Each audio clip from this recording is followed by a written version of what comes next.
Okay, maayong adlaw sa tanan, maayong pag-abot diri sa Yutang Tabunon PH o karon niya ato ang bag-ong pagaistoryahan kini may kalabutan sa Kabayan Black sa ilang pag-file gihapon sa impeachment case against Sara Duterte. Okay, sa atong pangutana, na diri sa atong thumbnail, Makabayan Black is guba bayan? Di ba? Okay. So mo na atong pangutana karon. So kani natay news diri gikan sa UNTV News and Rescue. Atong paminawon niya, atong hatagan og comment. Okay, ato i-play. Walang sinabi ang National Task Force to End Local Communist Armed Conflict na isang destabilisasyon ang impeachment moves laban kay Vice President Sara Duterte. Ito ang nilinaw ni National Security Council Assistant Director Jonathan Malaya sa press conference ng NTF-ELCAC kahapon. Ang paglilinaw ng opisyal ay bunsod ng mga naging pahayag umano ng Makabayan Black kamakailan. We never said that the impeachment is destabilization. What we said was that the violent action by the left in Mendiola last Bonifacio Day is an attempt to manufacture a political crisis and create violence in the streets. Binigyang diin ni Malaya na sang-ayon sila sa pananaw ni Pangulong Ferdinand Marcos Jr. na ang pagsusulong ng impeachment ng Makabayan Black ay makakaapekto lang sa pagharap ng pamahalaan sa mas mahalagang issue. We agree that the Makabayan's impeachment of VP Sara is a distraction from the more urgent issues facing the country. The President is correct. It will tie down the Senate. It will tie down the House. And the President is just concerned with addressing the needs of the Filipino people. Tinawag rin ni Malaya na isang political opportunism ang ginagawa ng Makabayan Black. Makabayan's call for impeachment. Nagpa-file sila ng impeachment left and right. Why are they doing that? Again, very clearly, it is political opportunism. Political opportunism and political mileage. Sa huli, sinabi nito na mananatili sila sa kanilang mandato na pigilan ang anumang pagtatangkang guluhin ang bansa. Bernard Dadis, UNTV News and Rescue. Okay, so atong nadungog og nakita dihang balita gikan sa UNTV TV News nga ang taga NTF-ELCAC mi tanan. Gi-mention ni nato, gihisgutan ni nato sa tong na-appeal na ni sa atong mga discussion sa katong previous nga video nato regarding aning Makabayan Black.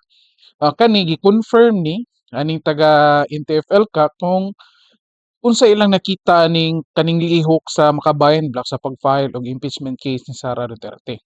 Okay? So basically ilang gi-present gyud, ang ginganlan lang nila wala ta mo gamit ani nga term but ilang ginganlan is political opportunism.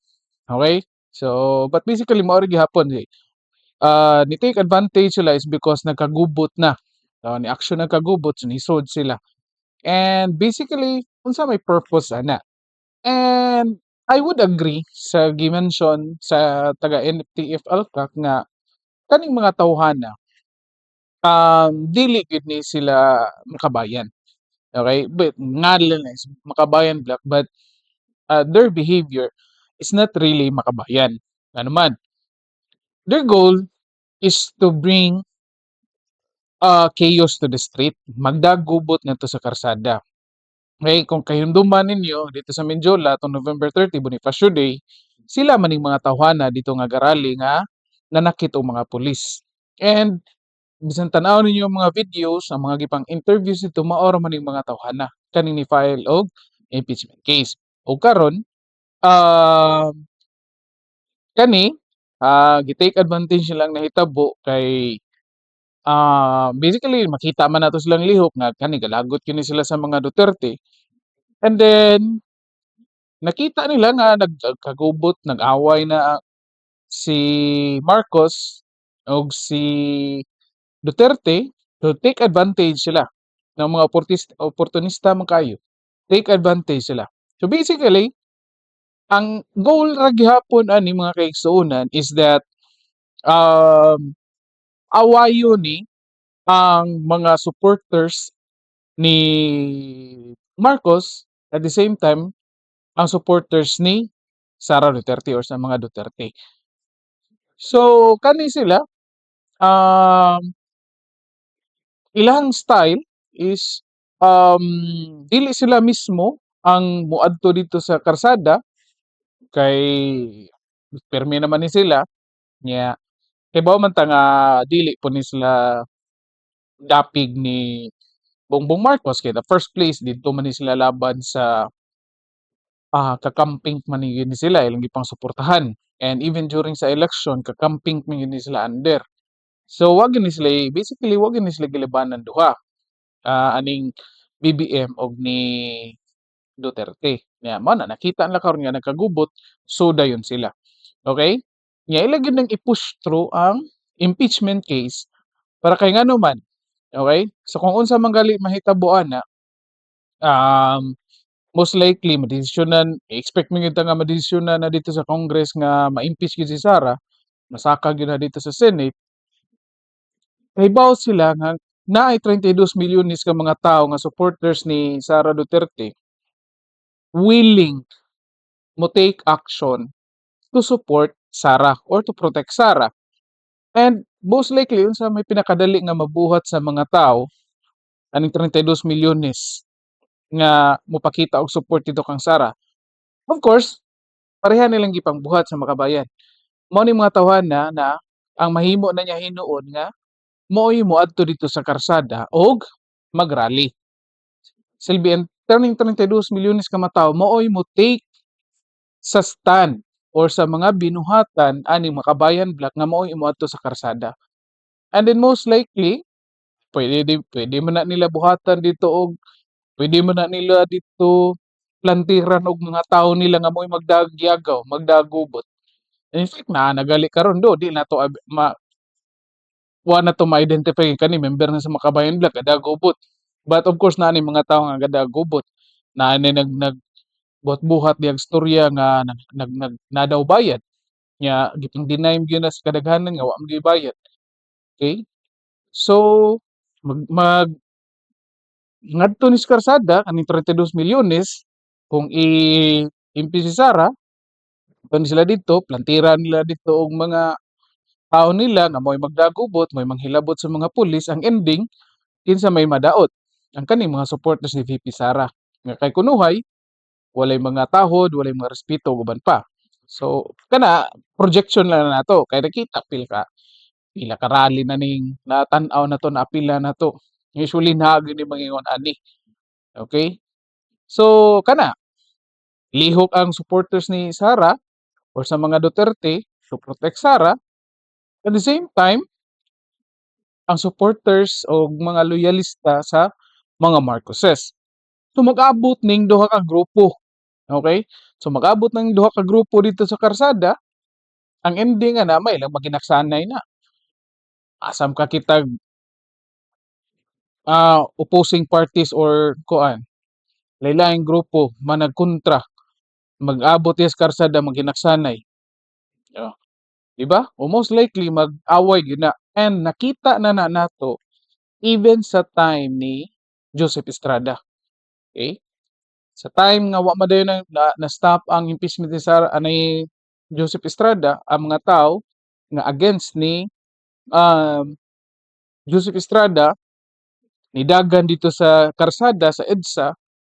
On the other hand, ang mga supporters ni Estrada nidagan po dito sa EDSA. Ang ending na binatuay na. Okay? So mao ni ang gusto nga mahitabuan ni Makabayan Black.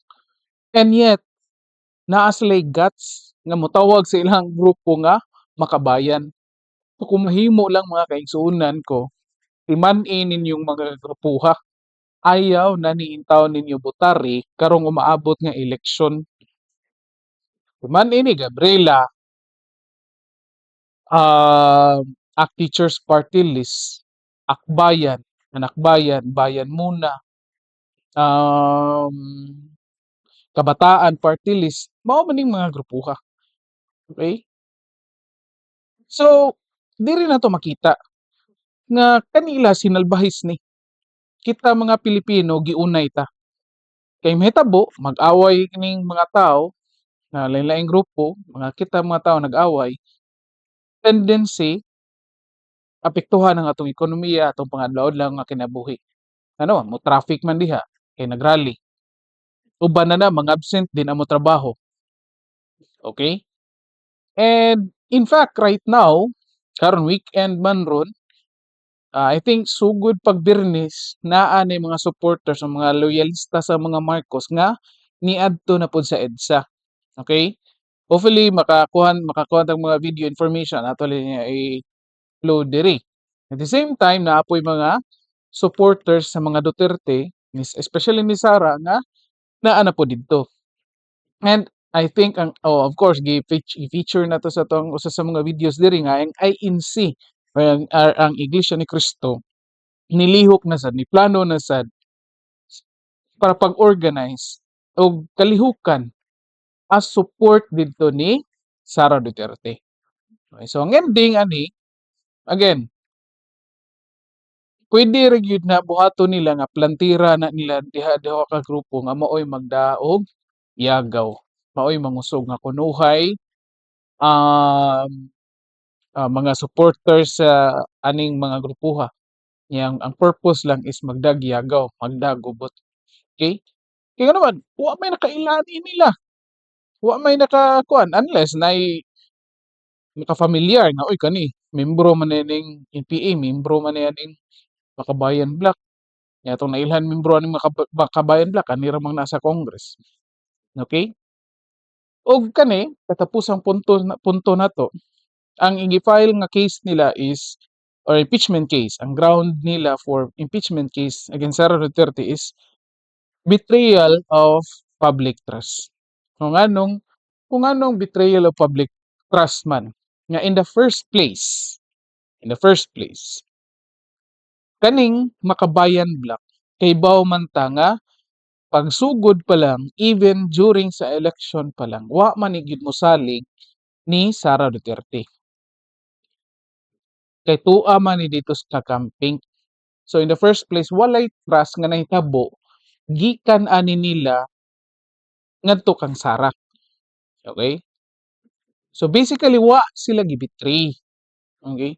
And yet mga bagagnaw ni file og impeachment case ang ground kay betrayal of public trust.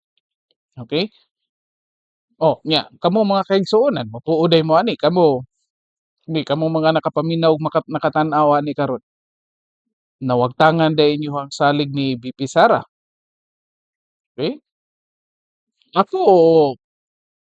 as I mentioned sa mga previous video, wala man ko nagbutar kang Sara. And yet, sa mga gipangbuhat ni Sara karon as Vice President, kay bawo ko spare part lang siya. Spare tire lang na siya. Gahuwat lang na siya mawa ang presidente, mo larga ang presidente, siya mo take charge. But yet, nasa mga initiatives karon, nasa mga gipangbuhat, nasa mga walingong projects, as tabang sa mga katawhan, and yet tungod ani ako mismo naka-appreciate ko. Mao na niyon ko ako willing ko mo support ani niya. Okay? So in fact nakuha gay niya ang ako ang pagsalig. Wa pagay mawala kung pagsalig niya. Okay? Kamo mga butante ni Sara Duterte. Nawa bang inyong pagsalig kang Sara? Kay kung nawala, then kamo mismo ang pwede mo file og betrayal of public trust. Okay? Kamo may nisalig niya.